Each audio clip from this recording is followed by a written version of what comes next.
شهادة أن لا إله إلا الله وأن محمد رسول الله. لم يكن مغيرا، اللہ بدلتا نہیں نعمت جو کسی قوم کو دی حتیٰ کہ وہ نعمت جو ان کو حاصل ہوتی خود اللہ تعالیٰ نے یہ ضابطہ رکھا ہے. ان اللہ لا یغیر ما بقوم حتیٰ یغیروا ما بانفسہم. خدا نے آج تک اس قوم کی حالت نہیں بدلی نہ ہو جس کو خیال اپنی حالت کے بدل لے. اپنی حالت کو خود بدلے گا زبردستی رب نہیں بدلے. اللہ سنتا بھی ہے جانتا ہے. دابہم کداب آل فرعون، ان کی عادت فرعونیوں کی اور ان کی جو ان سے پہلے اللہ کے آیات کی تکذیب کی. ہم نے ہلاک کیا ان کو گناہوں کی وجہ سے، غرق کیا ہم نے فرعونیوں کو. وَكُلٌّ اے كُلُّ وَاحِدٍ مِّنْهُمْ، یہ فرعونی ان سے پہلے یہ سب ظالم. اب یہاں ایک سطحی طور پر اعتراض ہے. اعتراض یہ ہے کہ یہ تو تکرار ہے. کذاب علیہ فرعون والذین من قبلہم، آگے بھی کذاب علیہ فرعون والذین من قبلہم. تو کلام میں تکرار بلا کسی فائدے کی اچھی بات نہیں. اللہ کا کلام ہو اس میں تکرار. تو تفسیر السراج المنیر وغیرہ میں، تفسیر السراج المنیر وغیرہ میں ہے کہ تکرار ہے. لفظی فرق بھی ہے، معنوی فرق. لفظی فرق یہ ہے کہ پہلی آیت میں ہے کفروا، اس میں ہے کذبوا، تو لفظی فرق ہے. پہلی آیت میں ہے اجمال اور اس میں ہے تفصیل. اس میں تو صرف آتا ہے کہ اللہ نے ان کو پکڑا. اب اس میں بتاتے کہ اغرقنا اس کی تفصیل ہے کہ ہم نے ان کو ہلاک کیا اور ہم نے ان کو غرق کیا. تو جب لفظی فرق بھی ہو اور اس سلسلے میں اجمال اور تفصیل کا بھی ہو تو تکرار ہے. ربط اوپر منافقین کا ذکر تھا جنہوں نے بدر کے طرف جانے والوں پر تان کیا. آگے ان منافقین کی اصل جو یہودی تھے، یہود بنو قریظہ، ان کی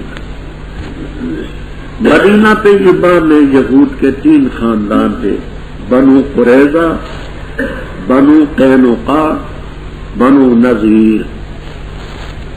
ان تینوں کے ساتھ حضرت صلی اللہ علیہ وسلم کا معاہدہ تحریری. وہ معاہدہ تاریخ الامم والملوک للطبری، ابن اسیر، البدایہ والنہایہ، زاد المعاد وغیرہ میں مفصل مذکور، جس میں یہ جملہ بھی ہے کہ اگر بیرونی حملہ ہوا انتم ونحن قوم علی من سوانا، ہم اور تم ان کے مقابلے میں ایک قوم ہو کر کے لڑیں.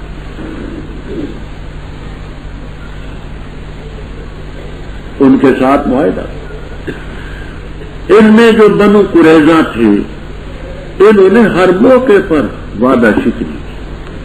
جب بھی موقع دیکھتے تھے وعدہ توڑ دیتے، پھر آ کر کے معذرت کرتے تھے جی نادانوں کی غلطی ہوئی جی بس. تو اس مقام پر شدت جواب سے وہ بنو قریظہ کے لوگ. یہاں ایک اور بات بھی ہے غیر متعلق تھی لیکن سمجھتے. ہندوستان میں ہمارے اکابر نے آزاد ملک کی آزادی کے لیے بھی بڑی قربانیاں دی، بہت قربانیاں. یہ ستی قسم کے ذہن کے لوگ ہمارے اکابر کو یوں بھی کوستے تھے کہ انہوں نے جی ہندوؤں سے اور سکھوں سے مل کر کے انگریز کے خلاف تحریک چلائی. یہ ہندو ہو گئے، یہ سکھ ہو گئے، یہ ہو گیا وہ. ہمارے اکابر کا موقف یہ تھا کہ ہندوستان کی آزادی ایک قوم تو لے نہیں سکتی انگریز سے. ہندوستان کی آزادی انگریز سے تو ایک قوم نہیں لے سکتی. اس لیے کر کے آزادی کے لیے ہندوؤں سکھوں سے تعاون بھی ضروری. اس پر جب لوگوں نے اعتراضات کیا، مسلم لیگ کی طرف سے اعتراضات ہوئے، تو حضرت مدنی رحمہ اللہ تعالی نے کتاب لکھی متحدہ قومیت، اور یہ حوالے اس میں حضرت نے دیے کہ دیکھو یہود الگ قوم ہے، مسلمان الگ تھے. ہاں حضرت صلی اللہ علیہ وسلم نے دفاع کی خاطر ان سے معاہدہ کیا، اور اس پر حضرت کی کتاب موجود ہے باقاعدہ. تو بہرحال ایسے حالات تھے کہ اس نے ان سے معاہدہ کیا. نحن وانتم قوم علی من صبر. تو فرمایا بے شک بدترین جانور اللہ کے نزدیک وہ ہیں کفروا، جنہوں نے کفر کیا پس وہ ایمان نہیں لایا. وہ ہے کہ تو ان سے معاہدہ کرتا ہے پھر توڑتے اپنے وعدے کو فی کل مرتبہ، ہر مرتبہ. وہم لا یتقون اے لا یتقون الغدر. کوئی قدر کا لفظ نکالتا ہے، کوئی نکالتا ہے وہم لا یتقون نقض العہد، وعدہ شکنی سے نہیں باغا. سمجھ آتی ہے بات؟ مفہوم. بس اگر تو ان کو پائے لڑائی میں فشرد بہم، شردا جو شرد و تشرید باب تفریح، جس کا معنی بھگا دینا. ایسی مار ان کو دے کہ پچھلے ڈر کے مارے بھاگ جائیں. ایسی مار ان کو دو کہ پچھلے ہیں ان کے قدم اکھڑ جائیں. بھگا دے ان کے ذریعے ان کو جو ان کے پیچھے، تاکہ ان کو نصیحت ہو کہ ہاں واقعی بڑی مار پڑتی. اب آگے فرماتے ہیں کہ اگر کسی قوم کے ساتھ تم نے معاہدہ کیا اور خوف ہو کے یہ وعدہ شکنی کریں گے تو تمہارا فریضہ یہ ہے وَإِمَّا تَخَافَنَّ، اگر خوف کرو کسی قوم سے خیانت کا، فَانبِذْ إِلَيْهِمْ، بس پھینک بھیج ان کی طرف، حالہ سوا برابر. اس لفظ کو اور اس کے جملے کو اچھی طرح سمجھو. کسی قوم کے ساتھ معاہدہ ہے اور خوف ہے کہ یہ قوم وعدہ شکنی کرے گی یا کرتی ہے، تو تم تحریری طور پر یا زبانی طور پر ان کو یہ خبر پہنچا دو کہ یہ باتیں تمہاری طرف سے ہوئی ہیں، اب ہم بھی معاہدے کے پابند نہیں ہیں، اور اس کے بارے میں تم اور وہ برابر ہو جاؤ. جیسے تم جانتے ہو کہ معاہدہ باقی نہیں رہا، اس جاننے میں وہ بھی برابر رہیں کہ معاہدہ باقی نہیں رہا. اعلیٰ سوائن کے معنی سمجھے کہ ان کی طرف وہ تحریری طور پر بات بھیج دو یا زبانی طور پر بھیج دو اور وہ سمجھ لیں کہ اب معاہدہ باقی نہیں رہا. تو اعلیٰ سوا کا یہ معنی کہ تم اور وہ دونوں اس بات کے جاننے میں برابر رہو کہ اب معاہدہ باقی نہیں رہا. یہ ہے اعلیٰ سوا کا معنی. بے شک اللہ خائنین کو نہیں پسند کرتا، اور ہرگز نہ خیال کریں وہ لوگ جو کافر ہیں صدقوا کہ وہ آگے نکل گئے، بے شک وہ نہیں عاجز کر سکتے. اور تیار کرو ان کے لیے جو بھی تم طاقت رکھتے ہو قوت سے اور گھوڑوں کے باندھنے سے، ڈراتے ہو اس کے ذریعے اللہ کے دشمنوں کو، اپنے دشمنوں کو اور لوگوں کو ان کے علاوہ کہ تم ان کو نہیں جانتے، اللہ تعالیٰ ان کو جانتا ہے. اور جو بھی تم خرچ کرو گے کوئی چیز اللہ کے راستے میں تمہیں پوری پوری دی جائے گی اور تم پر ظلم نہیں کیا جائے گا. اور اگر وہ مائل ہو صلح کے لیے فجنح لہا، پس تو مائل ہو اس کے لیے، اور اللہ تعالیٰ پر توکل کر، بے شک وہی سمیع ہے علیم. اور اگر ارادہ کرے اس کا کہ وہ تجھے دھوکہ دے، بس بے شک اللہ تعالیٰ تجھے ساتھ. وہی ذات ہے جس نے تائید کی تیری اپنی مدد سے اور مومنین کے ذریعے، اور الفت ڈالی ان مومنین کے دلوں میں. اگر تو خرچ کرتا وہ چیز جو زمین میں ہے جمیعاً ساری، نہ الفت ڈال سکتا تو ان کے دلوں میں، لیکن اللہ تعالیٰ نے الفت ڈالی ان میں. بے شک وہ غالب ہے، حکمت والا. اے نبی صلی اللہ علیہ وسلم، کافی ہے تجھے اللہ تعالیٰ اور وہ جنہوں نے تیری پیروی کی مومنین سے. ربط اوپر کافروں کی وعدہ شکنی کا ذکر تھا، آگے رب تعالیٰ ان کو آگاہ کرتے ہیں کہ جو کافر ہیں یہ نہ سمجھے کہ وہ ہماری گرفت سے آگے نکل سکتے، سابق وہ جو آگے نکل جائے، مسبوق وہ جو پیچھے رہ جائے، خیانت کرتے ہیں تو اور کوئی حرکت کرتے ہیں تو یہ ہرگز نہ خیال کریں کہ رب کے حکم اور اس کی گرفت سے آگے نکل سکتے، ہرگز نہ، ولا یحسبن الذین کفروا صبر، کیوں؟ وہ رب کو عاجز نہیں کر سکتے، کیونکہ اوپر جہاد کا ذکر تھا، اور جہاد کے لیے اسلحہ کا تیار کرنا، مال کا خرچ کرنا بنیادی چیز، اس لیے رب تعالیٰ نے مومنوں کو حکم دیا وَأَعِدُّوا لَهُمْ، اور تیار کرو ان کے لیے جو بھی تمہاری طاقت رکھتے ہو۔ اس زمانے میں تیر اندازی یہ ایک خاص قوت ہوتی تھی، مسلم کی روایت میں ہے الا ان القوت الرمي، الا ان القوت الرمي، الا ان القوت الرمي، تیر اندازی۔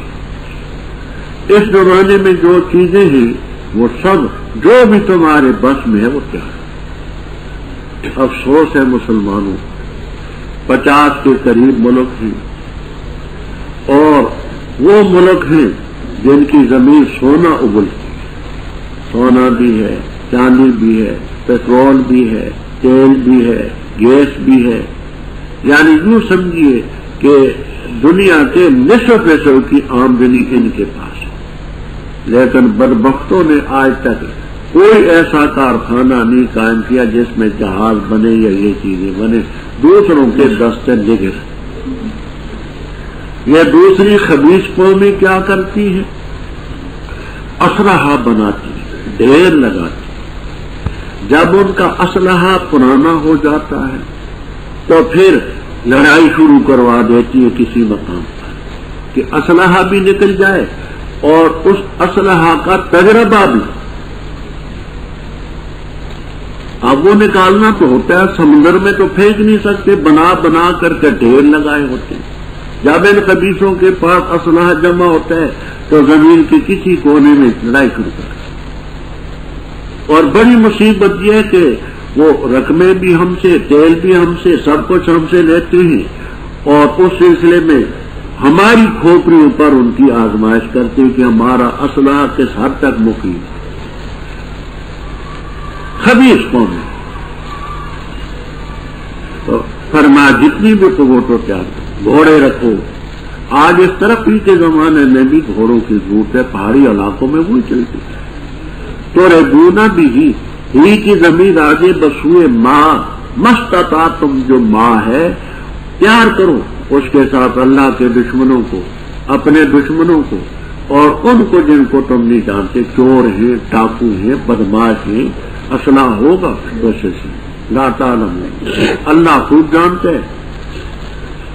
اب دیکھیے قرآن کریم میں جیسے اقیم الصلاۃ میں امر کا سیکھ ہے، آتو زکوٰۃ امر کا سیکھ ہے، اور نماز پر کوئی فیس نہیں، لائسنس نہیں، زکوٰۃ پر کوئی لائسنس نہیں۔ اسی طرح سے قرآن میں وَأَعِدُّوا لَهُمْ، مسلمانوں کو حکم ہے کہ ان کے لیے تیار کرو جو ہتھیار ہو۔ تو اس طرح اسلحہ میں بھی شرعی لحاظ سے کوئی اسلحہ کی پابندی مسلمان پر نہیں، لیکن یہاں مصیبت یہ ہے کہ غنڈوں کو تو ملتے اسلحہ، ہم کو نہیں ملتا۔ ایک موقع پر ہماری طرف سے ایک ساتھی نے درخواست دی کہ مولانا کیونکہ قوم کے لیڈر ہیں، چلتے پھرتے، ان کو پستول کی اجازت ملے۔ نہیں دی، افسر نے کہا کہ مولانا کیا کریں گے، ان کو کیا ضرورت ہے، تو اس میں ڈھونڈے جائیں ان کو مل جاتی ہے، ہمیں نہیں ملتی۔ تو اسلحہ پر کوئی نہیں رہا، یہ کہ اسلحہ ہوگا تو لڑائی کریں گے، بھائی اسلحہ کے بغیر نہیں لڑائی کرتے۔ آج ناجائز طریقے سے اتنا اسلحہ ہر صوبے میں ہے کہ خدا کی پناہ، میرے خیال میں حکومت کے پاس اتنا نہیں ہوگا جتنا گنڈوں کے پاس، اور جن علاقوں میں اسلحہ پر پابندی نہیں، آزاد قبائل ہیں، ان کے پاس نہیں۔ تو لڑائیاں صلح وہاں بھی ہوتی ہے، اسلحہ مہیا کرنا مسلمان کے فریضے میں، لیکن ہم بے بس ہیں، نہ تو اسلحہ کے لیے رقم ہے۔ اب آپ سے کیا چیز چھپائیں ہم؟ ہاں وہ مزے میں جو تیجے چوتھے میں کھاتے پھل کھاتے ہیں، ہمیں تو کوئی 2 مہینے بھی نہیں نصیب ہوتا، ہم تو دال مل جائے تو الحمدللہ پڑھتے ہیں۔ تو اسلحہ کے لیے رقم کہاں سے لائیں، پھر وہ اجازت کہاں سے لائیں، مجبور۔ خیر فرمایا وما تنفقوا، جو بھی تم خرچ کرو گے کوئی چیز بھی اللہ کے راستے میں، تمہیں اس کا بدلہ پورا دے، کیونکہ اسلحہ وغیرہ پر رقم لگتی ہے، بغیر اس کے تو نہیں ملتا۔ وہاں تم لاتے کیونکہ اوپر قتال کا ذکر تھا، بعض دفعہ صلح کی نوبت بھی آتی ہے، لیکن صلح کا قاعدہ قرآن نے یہ بیان کیا، وَإِن جَنَحُوا لِلسَّلْمِ، لفظ سلم عربی میں منص ہے، اگر وہ مائل ہوں صلح کے لیے، فجن حرف فاعل، تو پھر تو اس صلح کے لیے مائل ہو۔ یہ نہیں کہ خود مسلمان پیشکش پر کرتا پھرے کہ ہم گویا کہ حد میں جارحیت کا معاہدہ ہے۔ تم اگر پیشکش کرو گے صلح کی تو اس سے یہ متبادر ہوگا کہ یہ ڈر ہے، نہ وہ جب مائل ہوں تو پھر تم اللہ پر توکل کرو، بے شک وہ سمجھائے، اور اگر وہ تجھے ارادہ کرے گا دھوکہ دینے کا تو اللہ تعالیٰ تجھے کافی، اسی نے تیری مدد کی بدر میں بھی اور بعد کے مقامات میں، اور مومنوں کے ذریعے اور مومنوں کے دلوں میں الفت ڈالی۔ چوتھے پارے میں آپ پڑھ چکے ہیں، اوس اور خزرج کی آپس میں صدیوں سے عداوت چلی آتی، فاصبحتم بنعمتی اخوانا، اگر تو زمین کے خزانے بھی خرچ کر دیتا ان کے دلوں میں الفت نہیں ڈال سکتا، لیکن اللہ تعالیٰ نے الفت، انہ عزیز۔ اے نبی صلی اللہ علیہ وسلم، حسبک اللہ ومن اتبعک، تفسیر مدارک، ابو سعود، فیضاوی وغیرہ وغیرہ تفسیروں میں اس کی 2 تفسیریں منقول ہیں۔ ایک یہ ہے کہ ومن جو ہے، اس من کا عطف ہے کا ضمیر پر، حسبوں کا من کا عطف ہے کا پر، تو معنی یہ ہے کہ اے نبی صلی اللہ علیہ وسلم، کافی ہے تجھے اللہ اور ان کو جنہوں نے تیری پیروی کی مومنین میں سے، جن مومنین سے تیری پیروی کرنے والے ان کو بھی رب کافی، تجھے بھی کافی۔ دوسری تفسیر یہ ہے کہ من کا عطف ہو لفظ اللہ پر جل جلالہ، تو معنی یہ ہوں گے اے نبی صلی اللہ علیہ وسلم، تجھے اللہ کافی ہے حقیقتاً، اور وہ جنہوں نے تیری پیروی کی مومنین میں سے عالم اسباب، اللہ تعالیٰ کی کفایت تو حقیقتاً ہے، اور من اتبعک من المومنین کی جو کفایت ہے وہ عالم اسباب کے ساتھ۔ اے نبی صلی اللہ علیہ وسلم، ابھار مومنوں کو قتال پر، اگر ہوں گے تم میں 20 صبر کرنے والے غالب آئیں گے 200، اور اگر ہوں گے تم میں 100 غالب آئیں گے 1000 پر ان لوگوں سے جو کافر ہیں، اس لیے کہ وہ قوم لا یفقہون سمجھتی ہیں۔ الآن اب تخفیف کی اللہ تعالیٰ نے تم سے، اور اللہ کو علم ہے کہ بے شک تم میں ضعفاً کمزور، بس اگر ہوں تم میں 100 صبر کرنے والے غالب آئیں گے 200 پر، اور اگر ہوں تم میں 1000 غالب آئیں گے 2000 پر بإذن اللہ، واللہ مع الصابرین۔ ما کان لنبی، نہیں شان کسی نبی کی، نہیں حق کسی، لا کسی نبی کے لیے یہ کہ ہو اس کے لیے قیدی، یہاں تک کہ یسخنا ان کا خون بہا دیتا زمین میں۔ تو ارادہ کرتے ہو تم دنیا کی زندگی کا سامان، اور اللہ تعالیٰ ارادہ کرتے آخرت کا، اور اللہ تعالیٰ غالب حکمت۔ اگر نہ ہوتی نوشت اللہ کی طرف سے سبقہ جو طے ہو چکی، البتہ پہنچا تمہیں اس چیز کے بارے میں جو تم نے دی عذاب عظیم، بس کھاؤ اس چیز سے جو تم نے غنیمت لی، حلالا طیبا، اور ڈرو اللہ تعالیٰ سے، بے شک اللہ تعالیٰ غفور رحیم۔ جب اوپر بھی قتال کا ذکر تھا، آگے بھی قتال اور جہاد کا ذکر ہے کہ اے نبی صلی اللہ علیہ وسلم مومنوں کو جہاد پر امر ہے۔ یہ آیت پہلے تھی، اب ہے تو قرآن پاک میں حکم اس کا منسوخ۔ اگر تم میں 20 ہو صبر کرنے والے تو 200 پر غالب ہے۔ تو اب یہاں ایک کا تقابل کتنے سے ہے؟ 10 سے۔ ایک کا تقابل 10 سے، اور اگر تم میں 100 ہو تو 1000 پر غالب آئیں گے۔ یہاں بھی وہی نسبت ہے، 1 اور 10 کی، اس لیے کہ کافر لا یفقہون، وہ سمجھتے ہیں۔ کیوں؟ مومن تو اس لیے لڑتا ہے کہ میرا رب مجھ سے راضی ہو، اگر میں زندہ رہا تو غازی، مر گیا تو شہید۔ اس کا نسب العین بڑا ہے، اور کافر یا تو اپنی ناک کے لیے لڑے گا، یا پیسوں کے لیے لڑے گا، یا ملک کے لیے لڑے گا۔ کہاں جنت، کہاں دنیا کے تکے، کہاں اللہ تعالیٰ کا دین، کہاں یہ ٹیڑھی ناک، ہاں یہ روسیوں کی پست ناک چپٹی، یہ کہاں پر آتا ہے؟ کچھ بھی نہیں۔ کافی عرصے کے بعد یہ حصہ اترا، الآن، اب اللہ نے تخفیف کر دی تم سے، اور اب جانتے ہیں کہ تم نے کمزوری ہے۔ وہ پہلے جیسے مومن بھی نہیں، پہلی جیسی قوت بھی نہیں، اب یوں ہے کہ اگر تم میں 100 ہو صبر کرنے والے 200 پر غالب آئے۔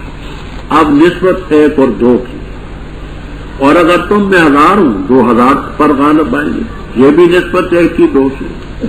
اب مسئلہ یہ ہے کہ اگر مسلمان کے مقابلے میں 2 گنا کافر ہوں، پیٹ پھیرے گا تو گنہگار، 2 سے زیادہ ہوں پیٹ پھیرے گا تو گنہگار۔ واللہ مصابی، رب بدر کے موقع پر 70 گرفتار ہوئے تھے، 70 کافر مارے گئے۔ یہ جو گرفتار ہوئے تھے ان کے بارے میں حضرت صلی اللہ علیہ وسلم نے صحابہ کرام رضی اللہ تعالیٰ عنہ سے پوچھا کہ ان سے کیا کرنا چاہیے۔ روایتوں میں موجود ہے حضرت عمر رضی اللہ تعالیٰ عنہ نے فرمایا، حضرت ان کی رائے پیچھے سننا، پہلے میری سننا۔ یہ جو 70 ہیں ان کو قتل کر دینا چاہیے، اللہ کے مقابلے میں، اس کے رسول کے مقابلے میں، دین کے مقابلے میں، قرآن کے مقابلے میں، آپ کے مقابلے میں یہ لڑنے آئے، ان کو قتل کر، اور قتل بھی اس طریقے سے ہر آدمی اپنے عزیز کو اپنے ہاتھ سے قتل لے۔ مثلا زید ابن خطاب میرا بھائی، میرے حوالے کرو، میں قتل کروں گا۔ علی کو کہو کہ وہ عقیل کو قتل کرے، ابو بکر کو کہو بیٹے عبد الرحمان کو قتل کرے، آپ اپنے چچا عباس کو قتل کریں۔ یہ رائے حضرت عمر رضی اللہ تعالیٰ عنہ نے، آپ نے فرمایا کوئی اور اس رائے کی تائید کرتا ہے تو تفسیر السراج المنیر وغیرہ میں، السراج المنیر وغیرہ میں ہے کہ صرف 1 ووٹ ملا حضرت عمر رضی اللہ تعالیٰ عنہ کو سعد ابن معاذ کا، رضی اللہ تعالیٰ، سعد ابن معاذ، انہوں نے کہا حضرت میں ان کی تائید کروں، اور کوئی نہ بولا۔ ابو بکر صدیق رضی اللہ تعالیٰ عنہ بڑے حلیم متبع، ٹھنڈے مزاج کے بزرگ، آپ نے فرمایا ابو بکر تو کیا کہتا ہے؟ کہنے لگے حضرت عمر کی رائے بھی غلط نہیں، رائے غلط نہیں ہے جو اس نے کہا بالکل صحیح ہے، لیکن حضرت تصویر کا دوسرا رخ بھی دیکھنا چاہیے۔ یہ ہمارے پاس قیدی ہے، ان کو قتل کریں گے تو کافروں کے جذبات اور ابھریں گے کہ قیدیوں کو قتل کر ڈالا، کہتے ہیں میں رحمت للعالمین ہوں، اور اللہ نے رحمت للعالمین بنا کر کے بھیجا۔ تو حضرت اس میں ہماری بدنامی آپ کی بدنامی اسلام کی بدنامی اور کافروں کے جذبات اور ابھرے. اس کی بجائے ان کو چھوڑ دیا جائے یا فدیہ لے کر کے رہا کر دیا جائے تو کافروں کی شدت میں کمی آئے گی. ہو سکتا ہے کہ یہ لوگ بھی کسی وقت مسلمان ہوں. حضرت صلی اللہ علیہ وسلم کی بھی یہ رائے, اکثریت نے یہ رائے. اللہ تعالیٰ کو رائے حضرت عمر کی پسند. اس سلسلے میں فرمایا ما کان لنبی, نبی صلی اللہ علیہ وسلم کو حق نہ تھا کہ ان کے پاس قیدی ہوتے, اسرا اسیر ان کی جمع, حتیٰ یسخن فی الارض, حتیٰ کہ ان کا خون بہا دیتا زمین میں. تم چاہتے ہو دنیا کا سامان, یہ تم نے کہا کہ کچھ ان سے فدیہ لے کر کے. کتنا فدیہ لیا؟ ابو داؤد وغیرہ کی روایت میں کہ 400 درہم فی کس. جن کے پاس دراہم نہ تھے ان کو کہا کہ تم ان لوگوں کو لکھنا سکھا,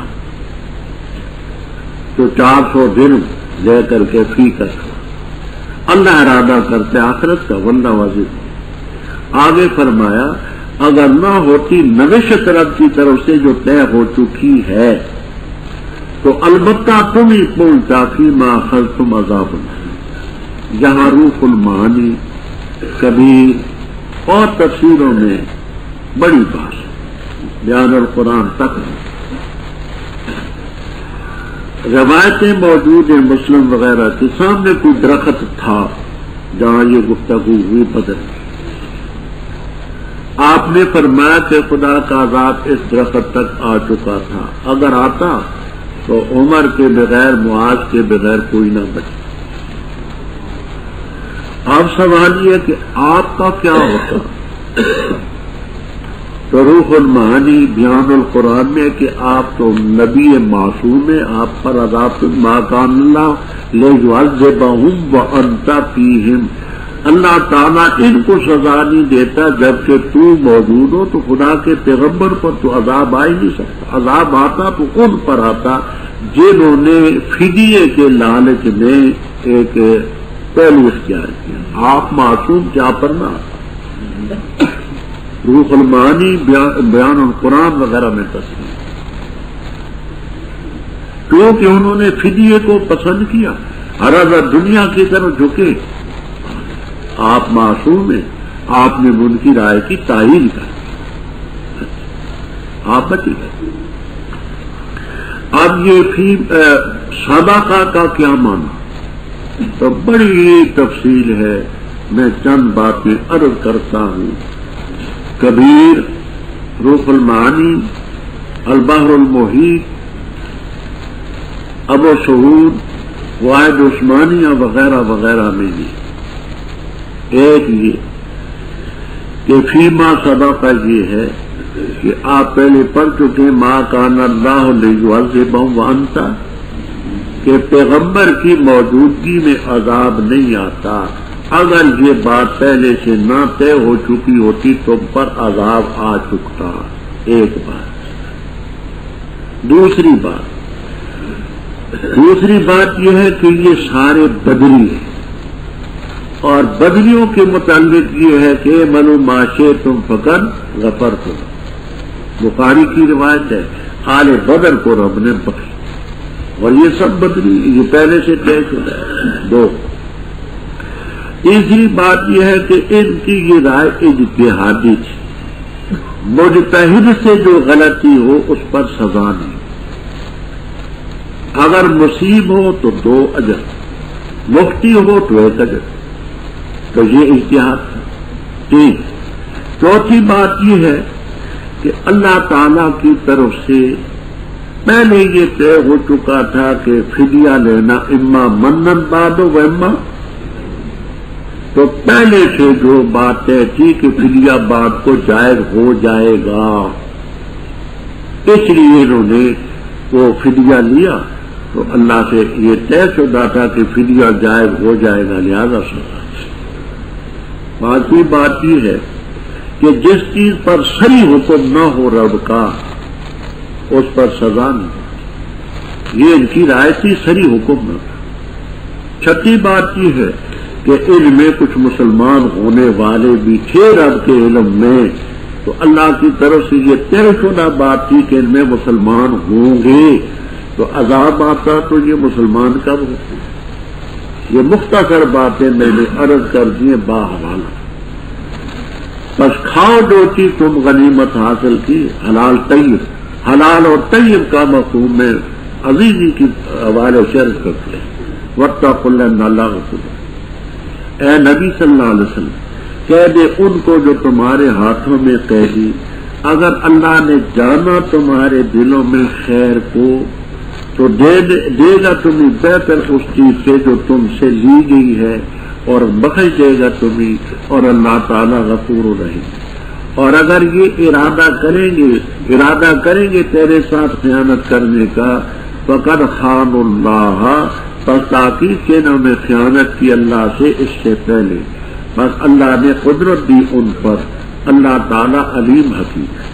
بے شک وہ لوگ جو ایمان لائے اور ہجرت کی اور جہاد کی مالوں اور جانوں کو لے کر فی سبیل اللہ، اور وہ لوگ وہ جنہوں نے ٹھکانہ دیا اور مدد کی، وہ دوست باز تھے، اور وہ جو ایمان لائے اور نہ ہجرت کی نہیں، اور تمہیں من ولایتہم، ان کی دوستی سے کچھ بھی، حتیٰ یہاجروا، یہاں تک کہ وہ ہجرت کریں، اور اگر مدد طلب کریں تم سے دین کے سلسلے میں، بس تمہارے اوپر مدد لازم ہے، ہاں مگر ایسی قوم کے خلاف کہ تمہارے درمیان اور ان کے درمیان میثاق وعدہ، واللہ بما تعملون بصیر، اور وہ لوگ جو کافر ہیں بعضهم اولیاء بعض، واپس میں ایک دوسرے کے دوست اور وارث، اگر نہ کرو گے تم اس کو ہوگا فتنہ زمین میں اور فساد کبیر۔ اور وہ لوگ جو ایمان لائے اور ہجرت کی اور جہاد کی اللہ کے راستے میں، اور وہ جنہوں نے ٹھکانہ دیا اور مدد کی،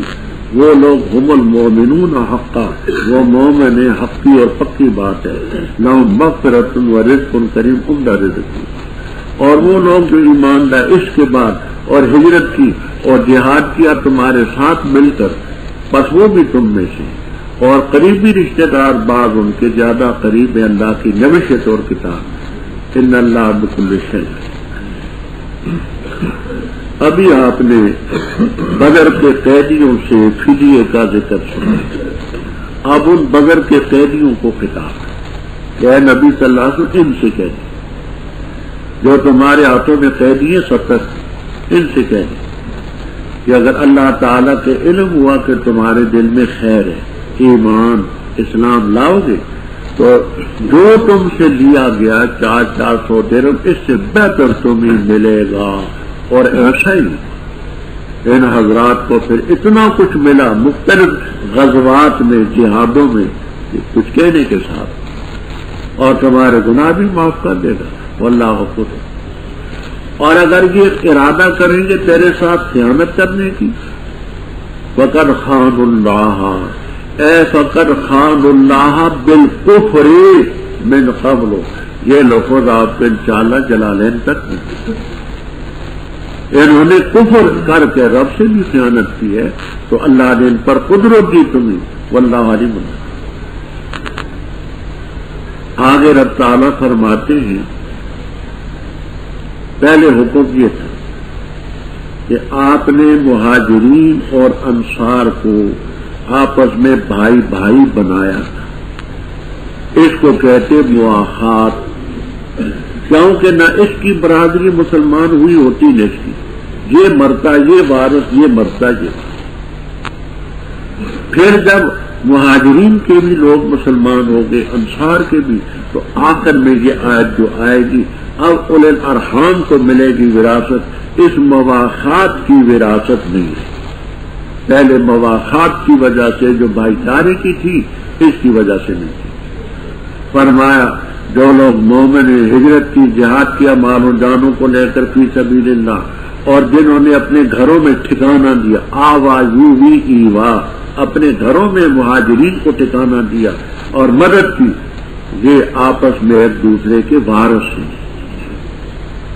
اور وہ مومن جنہوں نے ہجرت نہیں کی، ان کی دوستی تمہارے ساتھ نہیں، وہ وارث نہیں بن سکتے، خطہ جو ہے آپ دیکھیے بات سمجھیے، ایک مسلمان ہے وہ ہجرت کر کے دار اسلام میں آتا ہے، اس کا بھائی یا باپ دار حرب میں، تو اب اس سلسلے میں یہ جو دار اسلام میں مسلمان بھائی مرا، اس کا وہ بھائی جو دار حرب میں ہے مسلمان، وراثت نہیں ملے۔ دار حرب میں رہنے والے مسلمان کو دار اسلام میں رہنے والے مسلمان کی وراثت نہیں ملی۔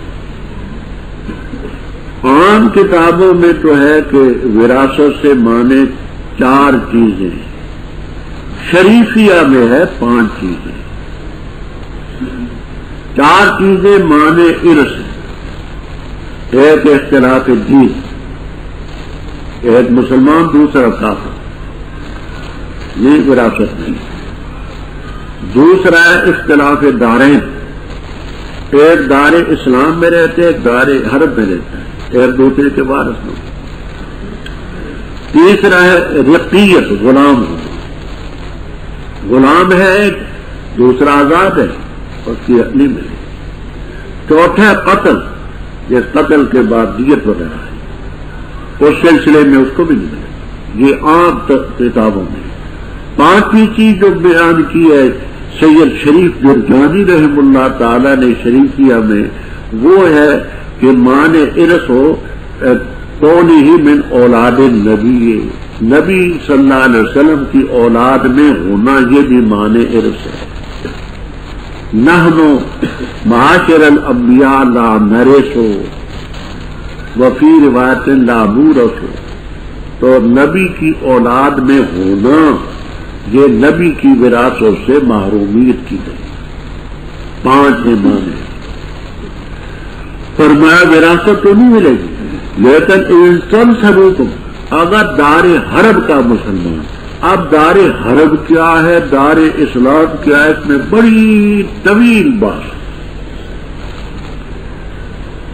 میں ملخص بات عرض کرتا ہوں۔ دار اسلام اس کو کہتے ہیں جس میں من وہن الف سے لے کر کے یا تک اسلام کے سب قانون نافذ۔ ہماری بدقسمتی سے ایک ملک بھی اس وقت دار الاسلام ہے۔ دار حرب اس کو کہتے ہیں جہاں مسلمانوں کو شعائر دین ادا کرنے کی اجازت نہ۔ اس وقت ایسا ملک بھی کم ہے کہ نماز سے روکے کوئی، آپ کو زکات دینے سے روکے، ہاں بعض جگہوں میں قربانی وغیرہ بھی کرنے دیتے، لیکن باقی جو شاعر دین ہیں ان پر کوئی پابندی نہ۔ تو صحیح معنی میں کوئی دار اسلام ہے، نہ کوئی صحیح معنی میں دار الحرب ہے۔ یہ ہماری انتہائی بدبختی ہے۔ 50 سے زیادہ ملک ہمارے ہیں لیکن کوئی بھی دار الاسلام نہیں۔ اچھا، تو اگر دار حرب کا مسلمان تم سے مدد طلب کرے پھر دینی سلسلے میں، فعلیکم النصر، یہ تمہارے اوپر ان کی مدد ہوگی، مگر اس وقت مدد نہیں دے سکتے کہ اور اس قوم کے خلاف مدد نہیں دے سکتے ان کی کہ تمہارے اور ان کے درمیان عہد ہوتا ہے۔ اب تو ہے ساری خباثت کی سیاست ہے، قوموں کے ساتھ معاہدے بھی ہیں، سمجھ آئی، اندر اندر مخالفت کی، قرآن اور اسلام کے خروج کے ساتھ دوستی کرو تو کھلی کرو، دشمنی کرو تو کھلی کرو، اوپر سے میثاق ہے، اندر سے خلاف ورزی۔ انہی چیزوں نے مسلمان قوم کو ذلیل بھی کیا اور اس کا وبال بھی کیا۔ واللہ بما تعملون، فرمایا وہ لوگ جو کافر ہیں وہ دوست باز ہیں۔ الا تفعلوا ہو کی زمین راج بسوئے نصر، فعلیکم النصر، اگر تم یہ نصر نہ کرو گے، مدد نہ کرو گے، فتنہ ہوگا زمین، مسلمانوں کا جینا حرام ہو جائے، وہ فساد ہے۔ آگے توجہ سے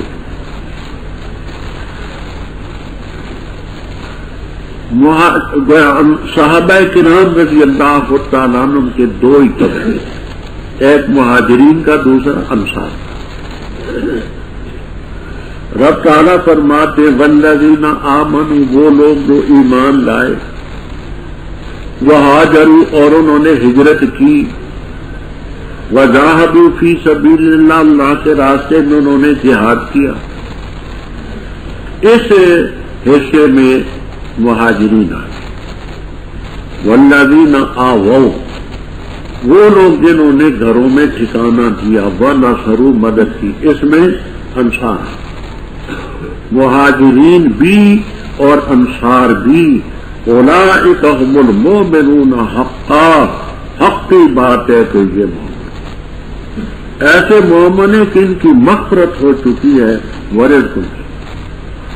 اب دیکھیے یہاں کوئی تبعیض کا لفظ نہیں، اگر یہ ہوتا وَمِنَ الَّذِينَ آمَنُوا وَهَاجَرُوا وَجَاهَدُوا فِي سَبِيلِ اللَّهِ وَمِنَ الَّذِينَ آوَوا وَنَصَرُوا، بات سمجھ آتی ہے میری؟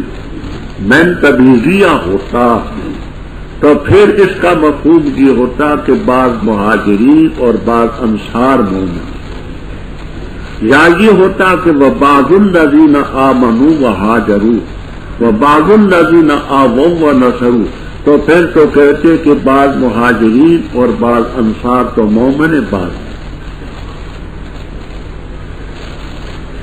قرآن پاک نے مطلقاً مہاجرین اور مطلقاً انصار کو اولئک ھم المؤمنون حقا۔ اب جو مہاجرین اور انصار کو کافر کہتا ہے وہ پکا کافر ہے، لا شک فی کفرہ ہی۔ خمینی ہو تو کوئی بھی ہو تو ان کے کفر میں ایک رتی برابر تھا۔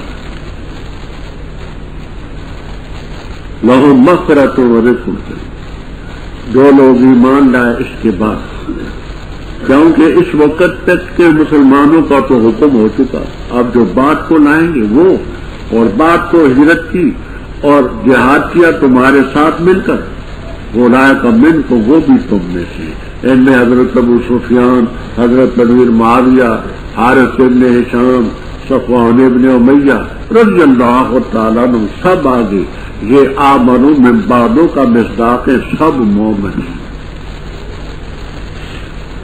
اب آخری حکم، پہلے تو مواخات کی وجہ سے وراثت ملتی تھی، اب حکم ہے وہ اولو الارحام میں جو قریبی رشتے دار ہیں، یہ بعض کے اولا ہیں بعض کے اللہ تعالیٰ کی کتاب میں وراثت میں۔ اب مواخات والی وراثت ختم، یہ اولو الارحام، پہلے ذوی الفروض ہیں، پھر عصبات ہیں، ذوی الارحام ہیں، وہ اعلی حسب المراتب، وہ ان اللہ بکل شیء علیم۔ بیداری کا اعلان ہے اللہ اور اس کے رسول کی طرف سے ان لوگوں کی طرف جن کے ساتھ انہوں نے معاہدہ کیا مشرکین سے، پس ان کو سیخو پلا دے، پھر وہ زمین میں 4 مہینے، اور جان لو کہ بے شک تم عاجز نہیں کر سکتے اللہ تعالیٰ کو، اور بے شک اللہ تعالیٰ رسوا کرنے والے کافروں کو۔ اور اعلان ہے اللہ کی طرف سے، اس کے رسول کی طرف سے لوگوں کی طرف حج اکبر کے دن کہ بے شک اللہ تعالیٰ بیزار ہے مشرکین سے اور اس کا رسول بھی، پس اگر تم توبہ کرو تو یہ تمہارے لیے بہتر ہے، اور اگر تم اعراض کرو تو جان لو تم کہ بے شک تم نہیں عاجز کر سکتے اللہ تعالیٰ کو، اور خوشخبری سنا دے ان کو جنہوں نے کفر کیا عذاب علیم۔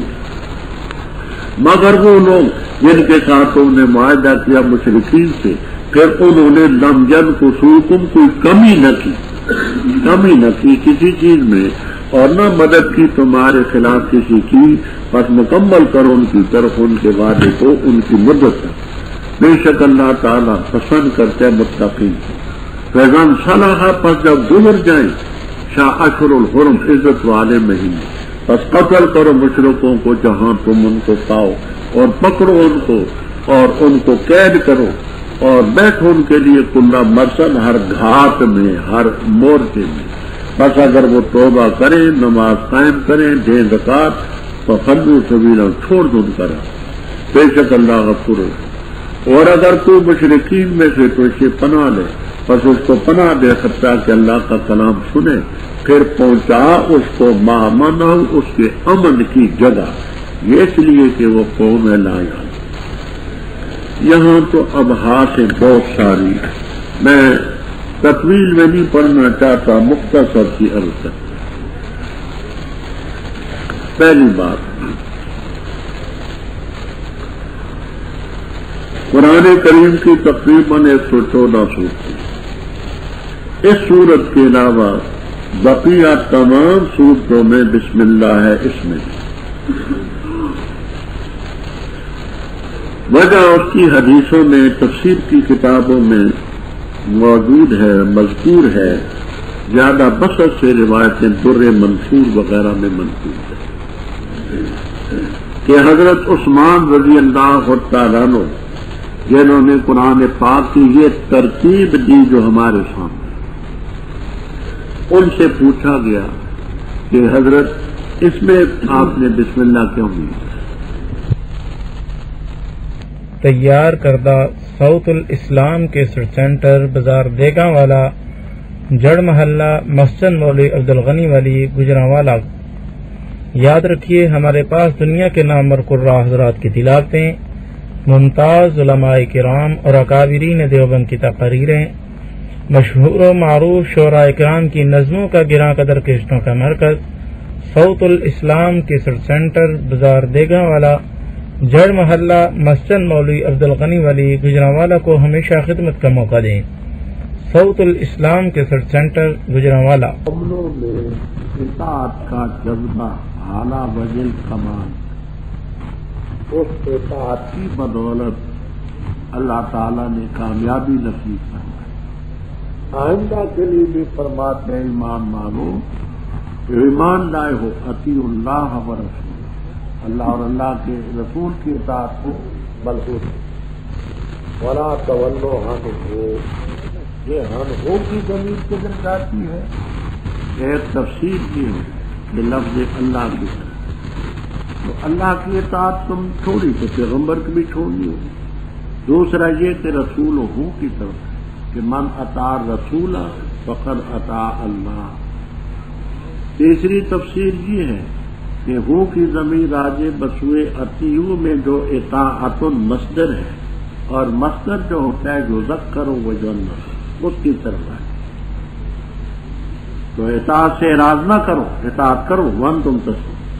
ان لوگوں کی طرح نہ ہو جاؤ کہ جن لوگوں نے کہا سمعنا، ہم نے سنا، وہم لا یسمعون، اور نہیں سنتے، سماع تدبر، سماع قبول، سماع تفہم، سماع انتفاع۔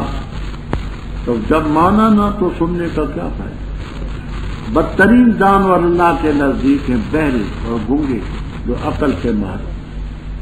اگر اللہ تعالیٰ ان میں خیر جانتا تو ان کو سنا دیتا، سماع تدبر، سماع تفہم، ولو اسمع، اور اگر اب سنا دے، جبکہ یہ جانتا ہے کہ اللہ خیر فیہم، ان میں خیر نہیں، ولو اسمع، اگر سنا دے اب کہ وہ جانتا ہے کہ ان میں خیر نہیں، تو البتہ اعراض کریں، اور وہ اعراض کرنے کے در پہ۔ آگے رب تعالیٰ فرماتے مومنو، اللہ کے حکم کو مانو۔ استجابہ و اجابہ دونوں ایک معنی میں پہلے عرض کر چکا ہوں۔ اللہ اور اللہ کے رسول کے حکم کو مانو جب بلائے تمہیں اس چیز کی طرف جو تمہیں حیات بخشتی ہے، وہ دین ہے، کیونکہ دین کے ذریعے حیات ابدی نصیب ہو۔ اور جان لو کہ اللہ تعالیٰ آدمی اور اس کے دل کے درمیان حائل ہو جائے۔ روح المعانی،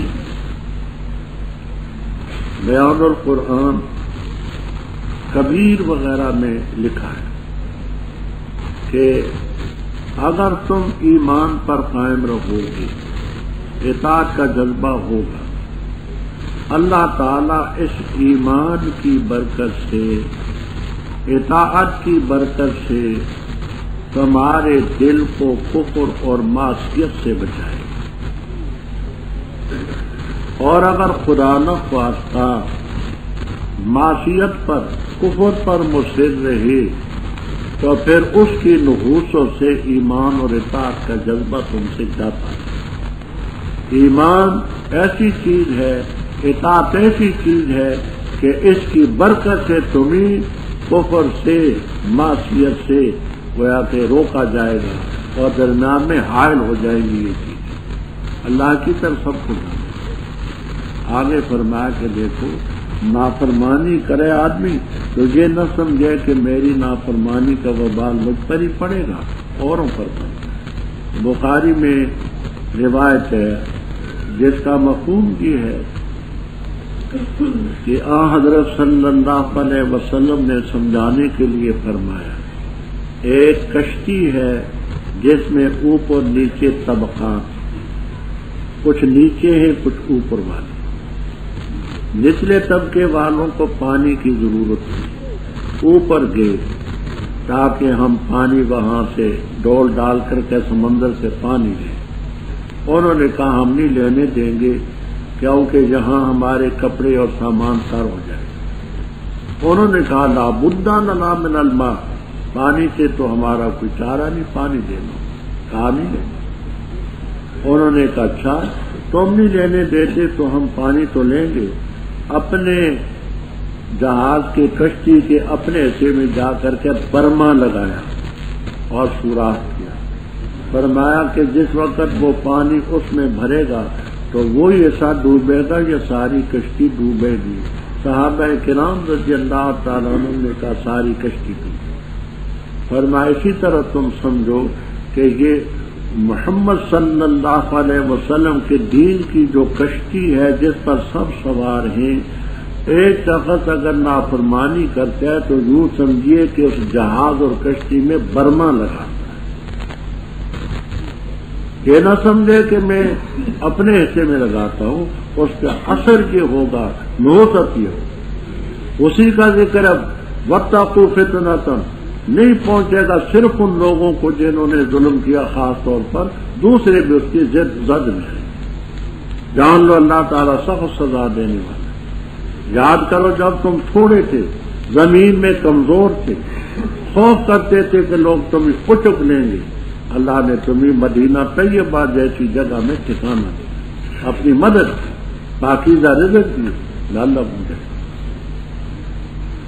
اوپر ذکر تھا اطاعت کرنے کا، آگے ایک واقعہ ہے جس میں اطاعت میں کچھ کمزوری ہوئی ایک صحابی سے۔ ابو لبابہ ابن عبد المنذر، ابو لبابہ ابن عبد المنذر رضی اللہ تعالیٰ عنہ صحابی تھے۔ ان کا گھر یہود کے محلے میں تھا، محلے دار ہونے کے لحاظ سے ان میں اٹھنا بیٹھنا تھا، تاجر آدمی تھے، ان سے لینا دینا بھی تھا۔ حضرت صلی اللہ علیہ وسلم نے غزوہ خندق کے بعد جب یہود بنو قریظہ نے آپ کے خلاف لڑائی کا پورا ارادہ کر لیا، قلعہ بند ہو گئے، تو آپ نے بھی ان کے خلاف اعلان جہاد کر دیا۔ وہ اکتا گئے، انہوں نے کہا جی ہم ہتھیار ڈالتے ہیں لیکن ہماری جانیں بچیں۔ اس موقع پر حضرت صلی اللہ علیہ وسلم نے اپنی طرف سے ابو لبابہ ابن عبد المنذر رضی اللہ تعالیٰ عنہ کو اور ان کے ساتھیوں کو گفتگو کرنے کے لیے بھیجا کہ ان سے ہتھیار ڈالنے کے لیے شرطیں طے۔ یہ کہ حضرت صلی اللہ علیہ وسلم کا جو فیصلہ تھا ان کے قتل کرنے کا، وہ سعد ابن معاذ رضی اللہ تعالیٰ عنہ کے فیصلے پر ٹھہرے تھے، وہ طے ہو چکا تھا۔ یہ جس وقت گئے تو گفتگو ہوئی، زبان سے تو نہ کہہ سکے لیکن انہوں نے اشاروں میں پوچھا کہ ہمارے متعلق فیصلہ کیا ہے، یہ میری طرف دیکھیں۔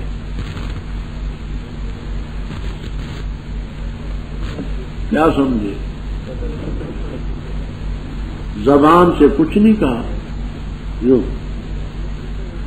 یہ کرنے کے بعد سخت نادم کہ میں تو آپ کا نمائندہ تھا، راز کی بات قبل از وقت میں نے ان کو بتا دی، یہ گئے جا کر کے مسجد نبوی کے ستون کے ساتھ اپنے آپ کو کہا نماز کے بغیر، قضاء حاجت کے بغیر میں یہاں سے اپنے آپ کو نہیں کھولوں، آپ کھولیں گے اپنے ہاتھوں سے دکان 7 یا 8 دن وہاں استوانہ کے ساتھ، اس کا نام ہے استوانہ تو توبہ والا ستون، وہاں ابو لبابہ ابن عبد المنذر رضی اللہ تعالیٰ عنہ نے وہاں اس سلسلے میں انہوں نے اپنی غلطی پر ندامت کی، اللہ تعالیٰ نے بھی ذرا تنبیہ فرمائی، اے ایمان والو نہ خیانت کرو اللہ اور اللہ کے رسول کی، تم نمائندے کیا وتخونوا کا بھی عطف علاقہ، نہ خیانت کرو اپنی امانتوں میں،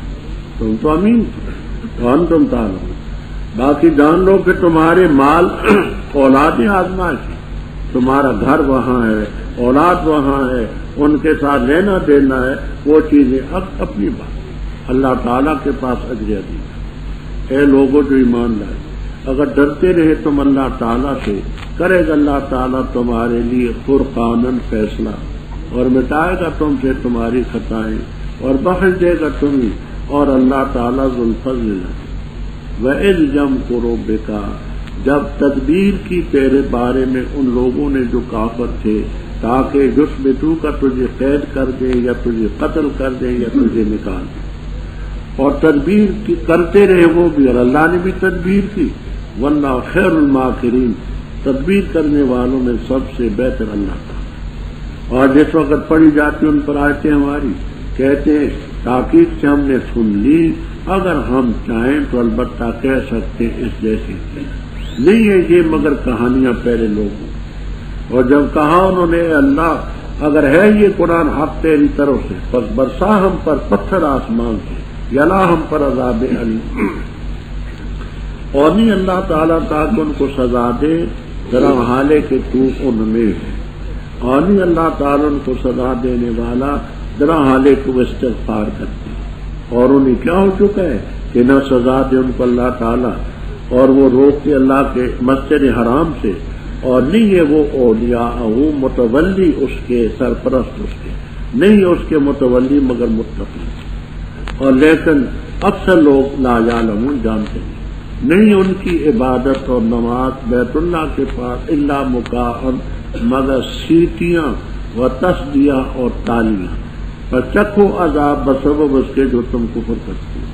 بے شک وہ لوگ جنہوں نے کفر کیا ينفقون خرچ کرتے اپنے مال تاکہ روکیں لوگوں کو اللہ کے راستے سے، بس بتاکید ان مالوں کو خرچ کریں گے پھر ہوں گے وہ مال ان پر حسرت، پھر ان کو شکست دی جائے گی، اور وہ لوگ جو کافر ہیں جہنم کی طرف ان کو جمع کیا جائے گا تاکہ اللہ تعالیٰ الگ کر دے خبیث کو طیب سے اور کرے خبیث کو بعض کے اوپر فجر کو اوپر جمع کر دے ان کو سب کو، بس کرے اس کو جہنم میں وہ لوگ ہم الخاسرون نقصان اٹھانے والے۔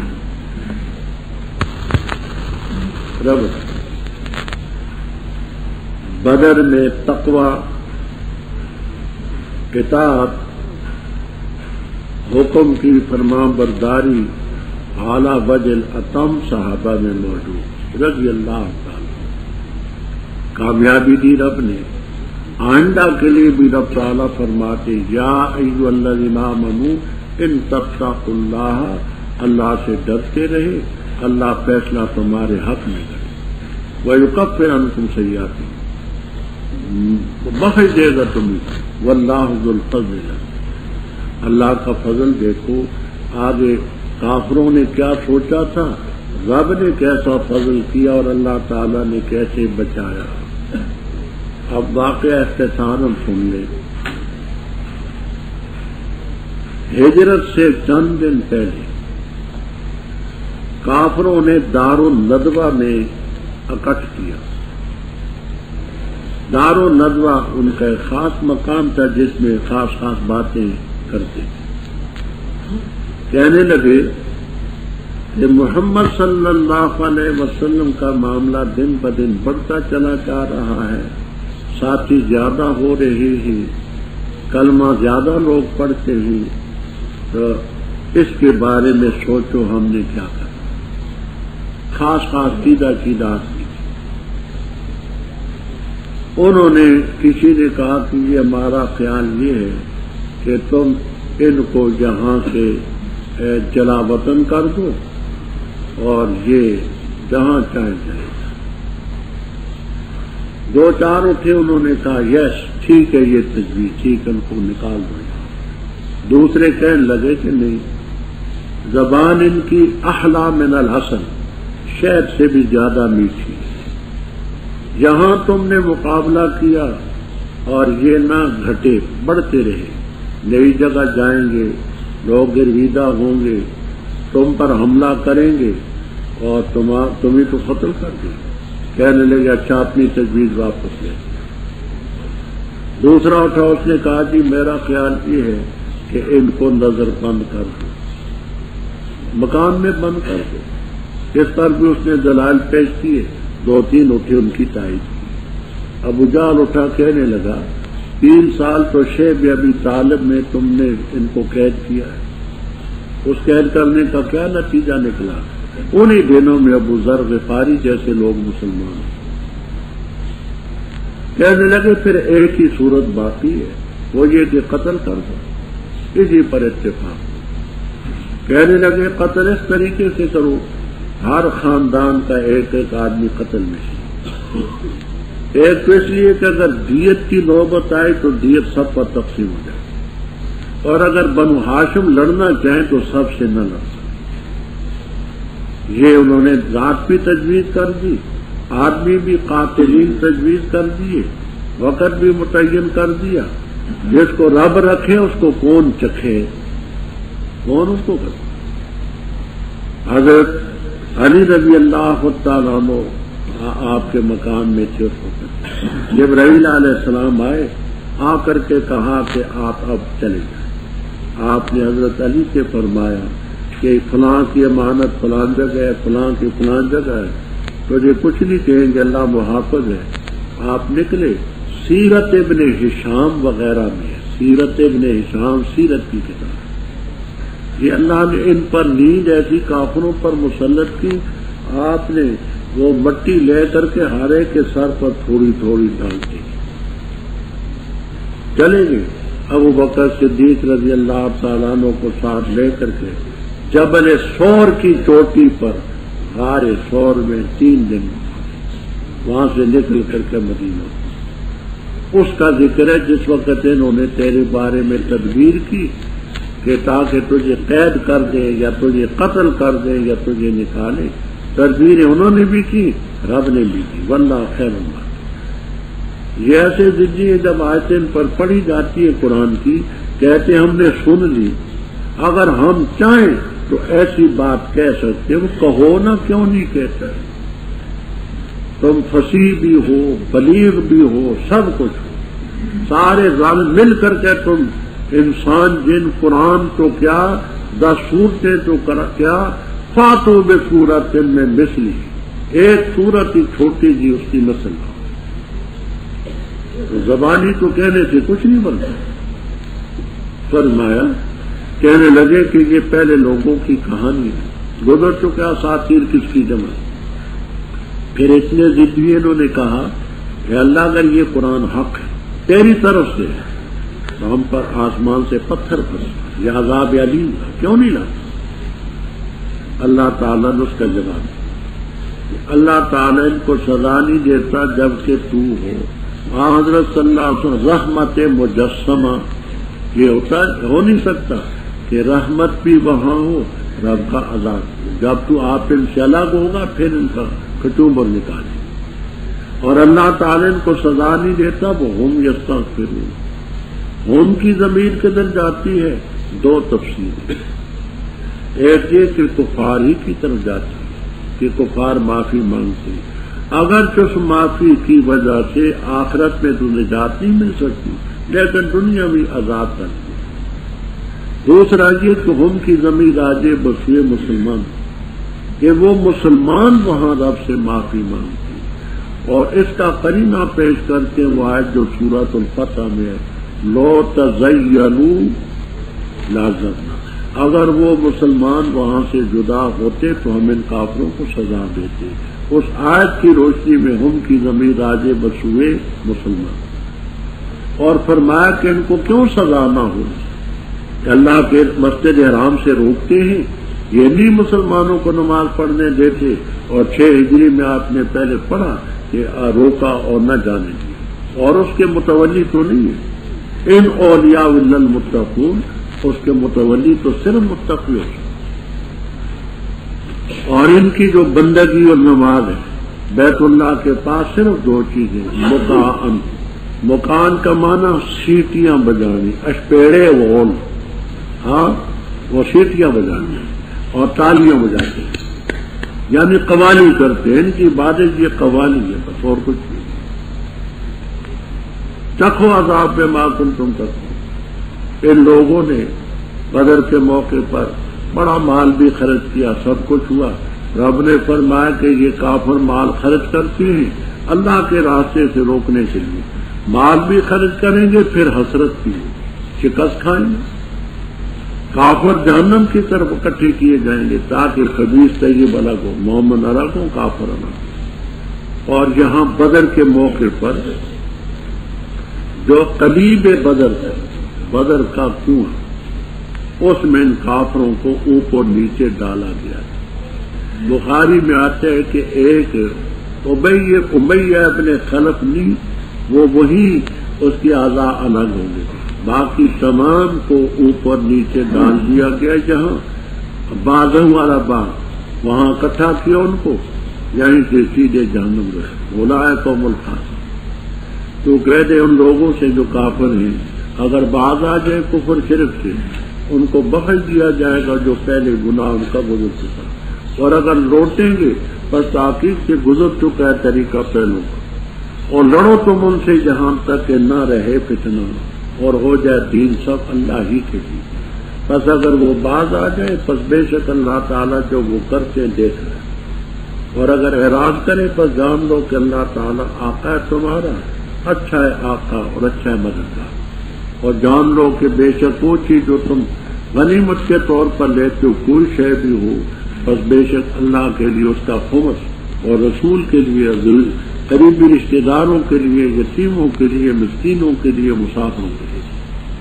اگر ہو تم ایمان لائے اللہ پر اور اس چیز پر جو ہم نے نازل کی اپنے بندے پر، فیصلے والے دن جس دن ملی 2 جماعتیں، واللہ علی کل شیء قدیر، جب تم تھے بالعدوۃ اس میدان میں جو قریب ہے، اور وہ اس میدان میں تھے قصویٰ جو ہٹا ہوا، ورقبو اور جماعت تم سے نچلی طرف ہے، اور اگر تم آپس میں وعدہ کرتے تو البتہ اختلاف کر چکتے میعاد میں وعدے میں، لیکن تاکہ طے کرے اللہ تعالیٰ وہ معاملہ جو طے شدہ تھا، تاکہ ہلاک کرے اس کو جو ہلاک کو واضح دلیل کے بعد، اور زندہ رہے وہ جو زندہ رہتے واضح دلیل کے، تاکہ ہلاک ہو جو ہلاک ہو زندہ واضح دلیل کے بعد، اور زندہ رہے جو زندہ رہتے واضح دلیل کے بعد، اور بے شک اللہ تعالیٰ البتہ سننے والا جاننے والا۔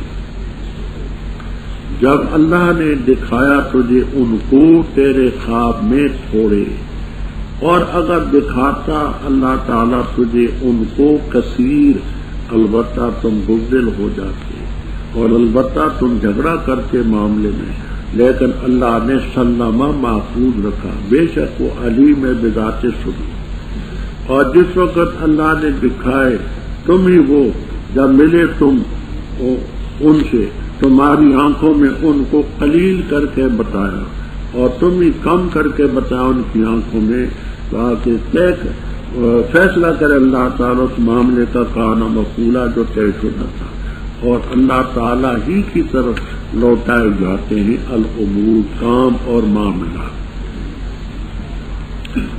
بدر ہی کا قصہ اوپر سے چلا رہا ہے، انہیں کافروں کے بارے میں کہ تو ان سے کہہ دے اگر ینتہوا عن الکفر والشرک، کفر شرک سے باز آ جائیں تو پہلے گناہ معاف، اور اگر لوٹیں گے یہ اسی طرح بدستور کفر شرک کرتے رہیں گے تو پہلے لوگوں کا طریقہ گزر چکا ہے کہ اللہ نے مکذبین کو، مشرکین کو سزا دی، وکان اکثرهم۔ آگے قتال اور جہاد کا فلسفہ اور حکمت بتلاتے ہیں کہ کیوں لڑو، فرمایا لڑو ان سے یہاں تک کہ نہ رہے فتنہ اور دین سا بننا۔ مسلمان کے جہاد کا مقصد یہ ہو، فتنہ سے مراد شرک بھی ہے، شرک نہ رہے، فتنہ نہ رہے، دین سب اللہ۔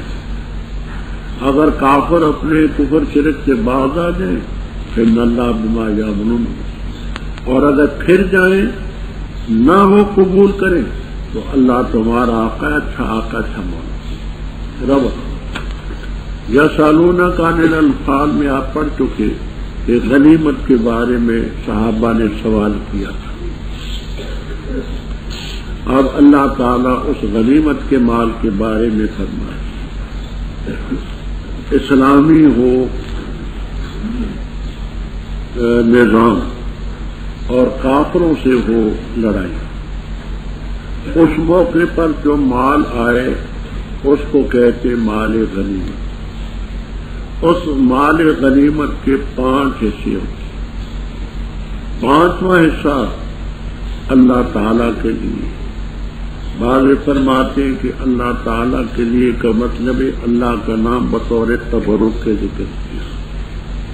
بعض کہتے اللہ تعالیٰ کے لیے یعنی اس کے حکم کے مطابق وہ تقسیم، اور اس غنیمت کے مال میں حضرت صلی اللہ علیہ وسلم کا حصہ بھی تھا جس کو کہتے تھے الصفی سواد کے ساتھ، اور آپ کے جو قریبی رشتے دار تھے ان کا حصہ بھی تھا کہ انہوں نے آپ کی اعانت کی دین کے سلسلے میں۔ عام یتیموں اور مسکینوں اور مسافروں کے لیے بھی اس کا حصہ، تو فرمایا کہ یہ ان کے لیے ان کنتم، یہ شرط مؤخر ہے، اور وَاعْلَمُوا أَنَّ مَا غَنِمْتُم مِّن شَيْءٍ فَأَنَّ لِلَّهِ خُمُسُهُ، یہ فَأَنَّ لِلَّهِ خُمُسُهُ یہ جزا مقدم اگر اللہ پر اور آخرت کے دن پر ایمان، اور اس چیز پر جو ہم نے اپنے بندے محمد الرسول اللہ صلی اللہ علیہ وسلم پر فیصلے والے دن، بدر والے دن جہاں فیصلہ حق اور باطل کا ہوا، جب دونوں جماعتیں آپس میں ملی مومنوں اور کافروں کی، اگر اس مدد پر تمہارا یقین ہے تو تم ایسا کرو کہ انا للہ خمس۔ مدینہ طیبہ سے بدر ہے 80 میل اور مکہ مکرمہ مدینہ طیبہ سے 311 میل۔ تو فرمایا جب تم اس میدان میں تھے الدنیا جو مدینے کی طرف قریب دناجت دنیا، اور وہ اس مقام پر تھے جو اس سے ہٹا ہوا، یعنی وہ دوسری طرف تھے، وہ چند قدم دوسری طرف بڑھا، تم قریب تھے۔ اور جماعت ابو سفیان کی جو قافلے والے تھے تجارت والے، وہ اسفل منکم، تم سے نچلی طرف، کیونکہ بدر کا مقام ذرا اونچا ہے اور یہ ساحل بحر دریا کے کنارے کنارے سے چل رہے تھے، اس کی سطح اس سے پھنس۔ وہ لوگ نکلے اپنے قافلے کو بچانے کے لیے، یہ نکلے مقابلے کے لیے، تو پہلے سے کوئی معاہدہ نہ تھا کہ ہم لڑیں، ورنہ اگر پہلے سے کوئی معاہدہ ہو چکا ہوتا تو ہو سکتا ہے کہ اختلاف ہوتا وعدے میں، تم بر وقت نہ آ سکتے، وہ نہ پہنچ سکتے، لیکن اللہ تعالیٰ نے جو معاملہ طے کرنا تھا وہ تاکہ جو ہلاک ہونا چاہتے وعدے دلیل کے بعد ہلاک ہو کفار، اکثریت ان کی تھی، مال ان کے پاس تھا، قوت ان کے پاس تھی، تباہ، اور زندہ رہے جو زندہ رہتے وعدے دلیل کے بعد کے مومن ہیں، اللہ نے ان کو زندہ دیا، زندہ رکھا اور برتری ان کو حاصل، وَإِنَّ اللَّهَ سَمِيعٌ۔ بدر کی طرف جب آپ جا رہے تھے تو اس سے چند دن پہلے آپ نے خواب دیکھا. خواب یہ دیکھا تھا کہ آپ کا اور آپ کے ساتھیوں کا تھوڑے سے لشکر کے ساتھ مقابلہ ہو قلیل. یہ بات جب آپ نے بیان کی تو صحابہ کی ہمتیں بڑھ گئی کہ وہ تھوڑے ہی، اور اس لیے میدان کی طرف چل. اب جائے پر طویل پاس چلتی، روح المعانی میں بھی ہے، تفسیر کبیر میں بھی ہے، اور بھی تفسیروں میں ہے کہ نبی کا خواب تو ہوتا ہے حقیقت. کافر قلیل تو نہ تھے، وہ تو 3 گنا زیادہ تھے، تو خواب میں آپ کو قلیل کیسے دکھلائیں گے؟ اس کا جواب یہ دیتے ہیں کہ ایک ہوتی ہے خواب کی صورت، ایک ہوتی حقیقت. وہ صورت تو قلیل تھی لیکن حقیقت اس میں ان کی شکست تھی، کیونکہ تھوڑے جو ہوتے ہیں عادتاً ان کو شکست ہوتی ہے. تو وہ قلت جو ہے وہ بڑی معنی تھی کہ وہ شکست کھانے ملا. اللہ نے دکھایا خواب میں قلیل. اگر کثیر دکھلا دیتا تو تم بزدلی کرتے، جھگڑا کرتے، کوئی کہتا لڑنا چاہیے، کوئی کہتا نہ لڑنا چاہیے. اللہ تعالیٰ نے ان باتوں سے معافی دی. بے شک علیم بذات. جس وقت یہ میدان میں گئے تو جس وقت تم میدان میں ان کے مقابلے میں ہوئے تو اللہ تعالیٰ نے تمہیں بتایا ان کی نگاہوں میں قلیل. فیاعینکم تمہاری نگاہوں میں وہ تمہیں بتلائے تھوڑے. کیا مطلب؟ کافر تھے، اکٹھے نہ تھے، آگے پیچھے، سامنے جو نظر آئے تو تمہاری آنکھوں میں وہ قلیل نہ تھے، اور تمہیں اللہ نے ان کے سامنے قلیل کیا. پہلے تو تھے تم تھوڑے، پھر وہ ایسا انداز ہوا کہ کچھ طرح پیچھے تھے، اور کافروں کی ہمت بھی بڑھائے کہ تم اپنے مقابلے میں تھوڑے ہی تم بھی، تو ان کو قلیل کر کے تمہاری نگاہوں میں پیش کیا، تمہیں قلیل کر کے ان کی نگاہوں میں پیش کیا، تاکہ لڑائی کی نوبت آئے اور جو رب کا فیصلہ ہے وہ پورا ہو کر رہے. وَإِلَى اللَّهِ تُرْجَعُ الْأُمُورُ. سب معاملات اللہ کی طرف لوٹائے جاتے.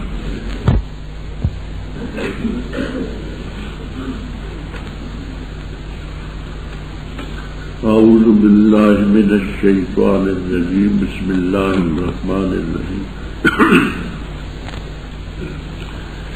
اے لوگوں جو ایمان لائے، جب ملو تم جماعت سے بس ثابت قدم رہو اور ذکر کرو اللہ تعالیٰ کا بکثرت تاکہ تم فلاح پاؤ، اور اطاعت کرو اللہ تعالیٰ کی اور اس کے رسول کی، اور نہ آپس میں اختلاف کرو.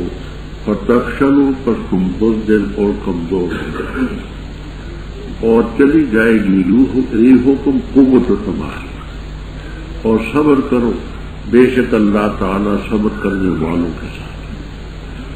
اور نہ ہو جاؤ ان لوگوں کی طرح جو نکلے اپنے گھروں سے بطرن اکڑتے ہوئے، ورعاء الناس لوگوں کو دکھلانے کے لیے، اور روکتے تھے اللہ کے راستے سے، اور اللہ تعالیٰ جو وہ کاروائی کرتے ہیں محیط اس کو احاطہ کیے ہوئے. اور جس وقت مزین کیا ان کے لیے شیطان نے ان کے اعمال کو، اور کہا اس نے نہیں غالب ہو سکتا تم پر کوئی بھی آج کے دن لوگوں میں سے، اور بے شک میں جار لکم تمہارا پناہ دہندہ ہوں. اور جس وقت تراعت الفئتان آمنے سامنے ہوئی دو جماعتیں، نکسا الٹا پھر گیا علی عقبے اپنی 2 ایڑیوں کے بل، اور کہا اس نے بے شک میں بیزار ہوں تم سے، بے شک میں دیکھ رہا ہوں وہ کچھ جو تم نہیں دیکھتے، بے شک میں خوف کرتا ہوں اللہ تعالیٰ کا، اور اللہ تعالیٰ سخت سزا دینے والا.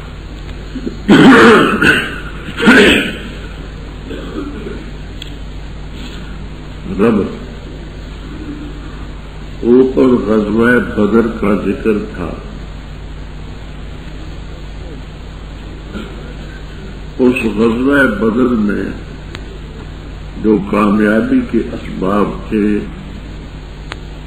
ان اسباب کی طرف توجہ دلاتے کہ یہ کام کرو گے تو تمہیں کامیابی حاصل ہو. وہاں بدر میں یہ کام تم نے کیے، اللہ نے کامیابی دی. وہ اصول کیا ہے کامیابی کے مومنوں کے لیے؟ یا ایھا الذین آمنوا، اے ایمان والو. ان اصولوں میں پہلا اصل یہ ہے اذا لقیتم فئۃ فاثبتوا، جب دشمن قوم کے مقابلے میں تم ان سے ملو یعنی ان سے لڑائی کرو تو سب سے پہلی بات ہے ثابت کرو. دوسری بات واذکروا اللہ کثیرا، اور کثرت سے اللہ تعالی کا ذکر کرو تاکہ تم فلاح. حافظ ابن کثیر رحمہ اللہ تعالی وغیرہ نے یہاں کچھ روایتیں نقل کی ہیں. ایک کا مفہوم یہ ہے کہ 3 مقامات ایسے ہیں جن میں رفع و صوت بے ذکر پسندیدہ ہے. عند القتال، لڑائی کے موقع پر. دوسرا عند الجنازہ، جنازے کے موقع پر. تیسرا عند تلاوت القرآن، قرآن پاک کی تلاوت کے وقت آواز بلند نہ کرو، ذکر کرو آہستہ. حافظ ابن حجر اسقلانی رحم اللہ تعالی فتح الباری میں لکھتے ہیں، قسطلانی رحم اللہ تعالی ارشاد الساری میں لکھتے ہیں کہ نعرہ تکبیر بلند کرنا مجاہدین کے لیے ہی جائز ہے، لیکن اور جو ذکر ہو وہ آہستہ. تیسرا اصل وَأَطِیعُوا اللَّهَ وَرَسُولَهُ، اللہ تعالی اور اس کے رسول صلی اللہ علیہ وسلم کی. چوتھا وَلَا تَنَازَعُوا، اور آپس میں تنازع اور اختلاف مت کرو. اس کا نتیجہ یہ ہوگا کہ تم بزدل اور کمزور ہو جاؤ.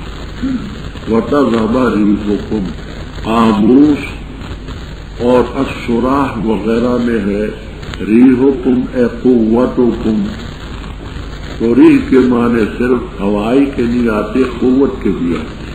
وَتَذْهَبَ قُوَّتُكُمْ، تمہاری قوت چلی جائے. اور کیا ضابطہ ہے؟ وَاصْبِرُوا، اور صبر. تکالیف پیش آتی ہے، صبر کرنا. إِنَّ اللَّهَ مَعَ الصَّابِرِينَ، یہ چند اصول ہیں جن پر تم کاربان ہوگے تو اللہ تعالی کی مدد شامل ہے. اور کیا کرو؟ تکبر نہ کرو، ریاکاری سے کام مت لو. یہ گناہ جو ہے شکست کے اسباب. پر نہ تم ان لوگوں کی طرح نہ ہو جاؤ جو نکلے اپنے گھروں سے بطرن اکڑتے ہوئے، گھمنڈ کرتے ہوئے، غرور کرتے ہوئے اور اپنی قوت کا اظہار لوگوں پر کرتے ہوئے اور اللہ کے راستے سے روکتے تھے. ایسا مت. مکے والے جب نکلے تھے مکے سے تو اچھلتے، کودتے، ناچتے، کھٹک ناچ کرتے اور ڈھول بجاتے، یہ سب تاکہ لوگوں کو ان کی قوت کا پتہ چلے. اور یہاں تفسیروں میں لکھا ہے کہ اپنے ضرورت سے زیادہ اونٹ ساتھ لے گئے کہ ہم ان اونٹوں کو مسلمانوں کو ختم کرنے کے بعد ذبح کر کے آس پاس کے قبیلوں کو مہمانی کھلائیں. شراب کی بوتلیں ساتھ لے گئے کہ ہم مسلمانوں کو ختم کرنے کے بعد خوشی میں شراب کی بوتلیں پئیں. گانے والی عورتیں ساتھ لے گئے کہ یہ جب ہم فتح پائیں گے تو یہ عورتیں ہماری گیتیں گائیں گی. سندرے بوئی، سمجھ آئی یہ باتیں تھیں. لیکن خدا کی قدرت وہ ان کو وہاں میدان میں شراب کی بوتلیں تو نصیب نہ ہوئی، مسلمانوں کے ہاتھوں سے موت کے پیالے نصیب، اور ان عورتوں کو گانا تو نہ مل سکا، ہاں یہ کہ ماتم لوہا خوانی انہوں نے کی، اور اونٹ جو لے گئے تھے وہ مسلمانوں کے لیے غنیمت۔ یہ رب کی قدرت۔ آگے اسی بدر کے موقع پر ایک اور واقعہ، مکے والوں کی قبیلہ بنو کنانہ کے ساتھ عداوت۔ کنانہ کے سردار تھے سراقہ ابن مالک، سراقہ ابن مالک کنانی۔ تو پہلے جس وقت بدر کی تیاری کا فیصلہ کر چکے، ذہن خالی تھا، کسی کے ذہن میں بات نہ آئی۔ مان جس وقت روانگی کا وقت آیا تو پریشان ہو گئے کہ ہم اگر سب مکے کو خالی کر کے وہاں چلے جائیں تو قبیلہ بنو کنانہ کے لوگ ہم پر حملہ کر کے عورتوں کو گرفتار کر کے لے جائیں، بچوں کو لے جائیں، تو اس کا کیا پتہ؟ کیونکہ قبیلہ بنو کنانہ سے ہماری عداوت تو ہے، دشمن موقع کی تلاش میں ہوتا ہے، تو ہم جب چلے گئے مسلمانوں کے مقابلے میں تو اگر یہ کنانی لوگ آئے تو کیا ہو؟ اس کے لیے انہوں نے ہنگامی طور پر اجلاس طلب، دارالندوہ میں بیٹھے تھے کہ بھائی ہم اب تو صبح جائیں گے نا بدر میں، لیکن یہ بتاؤ کہ اگر قبیلہ بنو کنانہ جن سے ہماری عداوت ہے وہ ہم پر حملہ کرے تو اس کا کیا ہے؟ یہ باتیں ہو ہی رہی تھی کہ جادی سراقہ آ گیا، ابلیس لعین بصورت سراقہ ابن مالک، اپنے ساتھ چند چیلے بھی لایا، اس کی شکل اختیار کر کے آیا، اور جنات کو یہ اختیار ہے کہ یتشکلون باشکال مختلف شکلیں اختیار کر سکتے۔ تو سراقہ کی شکل میں ابلیس لعین ساتھ چند چیلے آ گئے، کہنے لگا مجھے اندر آنے کی اجازت ہے، کہا سبھی جانتے تھے یہ سراقہ ہے،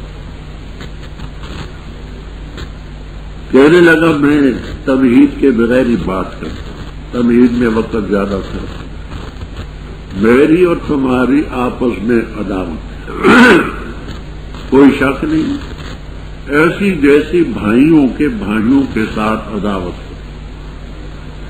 میں نے سنا ہے کہ تم مشترک دشمن کے مقابلے میں لڑنے کو جا رہے ہو، میں بڑا خوش ہوا،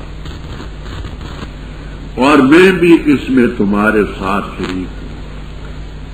وہ سب خوش ہوں گے کہ جس کا ہمیں خطرہ تھا وہ ہمارا معاون اور امدادی بن۔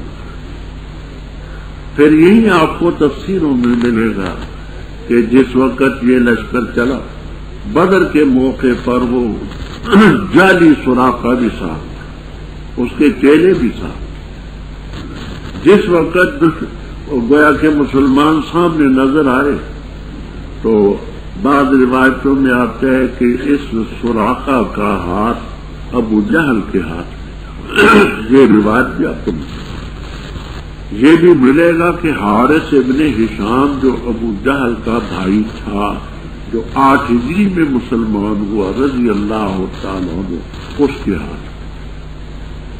کوئی تعارف کی بات نہیں ہے، 2 ہاتھ انسان کے، ایک حافظ کے ہاتھ میں ایک اس کے ہاتھ میں، تو جھٹک کر کے ہاتھ اس نے چھڑایا اور کہنے لگا مجھے خوف ہے، اب تم جانو تمہارا کام ہے۔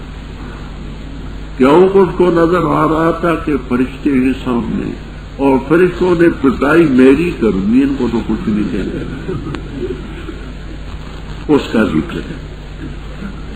اور جس وقت مزین کیا ان کے لیے شیطان نے ان کے اعمال کو تڑی دی، ان کو کہ ہاں واقعی تم نے اچھا کام کیا، میں بھی تمہارا، اور کہا لا غالب لکم، میں نحاتقین کا مسلک عرض کر چکا ہوں کہ حروف جارہ مطلقاً ایک دوسرے کی جگہ آتی رہتی بغیر شرط وقت عمدۃ القاری مغنی الدیب وغیرہ میں تصریح ہے، تو یہاں لام بے معنی اعلیٰ ہے، تو مانا یہ لا غالب علیکم تم پر بھی کوئی غالب آئے گا آج کے دن لوگوں، اور میں تمہارا امدادی ہوں۔ پر جس وقت آمنے سامنے ہوئی دو جماعتیں نقص اعلیٰ کے لیے ایڑیوں کے بل واپس پھر آیا، جس کو کہتے ہیں ابو ٹرن کرایا، چلتے چلتے واپس اور کہنے لگا میں تم سے بیدار ہوں، میں دیکھ رہا ہوں وہ مخلوق جو تم نہیں دیکھ رہے، مجھے جبرائیل میکائیل علیہ السلام نظر آئے، میں اللہ سے خوف کرتا ہوں اور یہ کہ مار مجھے پڑے گی، واللہ شدید العقاب۔ اذ یقول المنافقون، جب کہا منافقوں نے اور ان لوگوں نے جن کے دلوں میں بیماری تھی، غر رہا اولئے، دھوکے میں ڈالا ان کو ان کے دین نے، اور جو شخص توکل کرے اللہ تعالیٰ پر تب بے شک اللہ غالب حکمت والا۔ اور اگر دیکھے تو جس وقت جان نکالیں گے ان کی جو کافر فرشتے، تو ماریں گے ان کے چہروں پر اور ان کی پیٹھوں، اور کہیں گے چکھو عذاب جلانے والے، اس لیے کہ بما قدمت ایدیکم، تمہارے ہاتھوں میں آگے بھیجا، اور بے شک اللہ تعالیٰ نے یہ ظلم کرنے والا بندوں کا للابی اعلن بندوں کداب آل فرعون، جیسے عادت ہے فرعونیوں کی اور ان کی جو ان سے پہلے تھے کہ کفر کیا انہوں نے اللہ تعالیٰ کی آیات کا، بس پکڑا ان کو اللہ تعالیٰ نے ان کے گناہوں کی وجہ سے، بے شک اللہ تعالیٰ قوی ہے، سخت سزا دینے والا۔ یہ اس لیے کہ بے شک اللہ تعالیٰ بھی بدلتا اس نعمت کو جو انعام کی وہ نعمت کسی قوم پر، یہاں تک کہ وہ بدلتے اس نعمت کو جو ان کے نفوس کو حاصل تھی، اور بے شک اللہ تعالیٰ سمیع علیم، جیسے عادت آل فرعون کی اور ان کی جو ان سے پہلے تھی، تکلیف کی انہوں نے اپنے رب کی آیات کی، بس ہم نے ان کو ہلاک کیا ان کے گناہوں کی وجہ سے، اور غلط ہم نے فرعونیوں کو بکل کانوا ظالمین کو، یہ سب کے سب بے شک بدترین جانور اللہ کے نزدیک وہ ہیں جنہوں نے کفر کیا، بس وہ ایمان نہیں لایا، وہ ہیں کہ معاہدہ کیا تو نے ان کے ساتھ، پھر وہ توڑتے اپنے وعدے کو ہر مرتبہ، اور وہ لا یتقون نہیں ڈرتے، پس اگر تستفنہم پارنٹ ان کو لڑائی میں، فشرد بہم، پس بھگا دے ان کے ذریعے